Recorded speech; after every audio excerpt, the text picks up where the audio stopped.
Laringizga bir uyatlik deb nima qilinglar. Endi o'qishni bilmaydigan bo'lsalaringiz, nima deydi, qiyin o'qiyotgan bo'lsa, ko'proq vaqt berasizlar-da.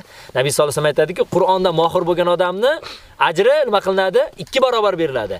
Lekin qiynalib o'qiganlarchi kiromil baroralar bilan birga deydi. Ya'ni farishtalar bilan birga deydi, qiynalib o'qiladigan odamlarda. Qiyin bo'lsa ham nima qilish kerak? Robbimizni nimasini ko'p o'qishimiz kerak.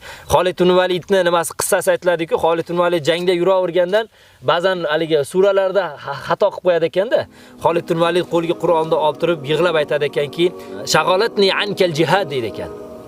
Ya'ni sendan meni jihod to'sib qo'ydi. Xolid ibn Valid haligi faqih sahobalarga o'xshab o'tirib, Qur'on tafsir qilib o'tirmaganda, balkim hayoti jihod bilan o'tgan. Shuning uchun haligi ba'zan ilmiy sahobalarda aytganda, Xolid ibn Valid oddiy sahobalardan hisoblanganda, endi oddiy deganimizda bugungi kundagi oddiy avom deb o'ylamaylik, balkim Xolid ibn Validni fiqhi yoki nimasi bugungi kunda ko'plagan odamlardan afzal.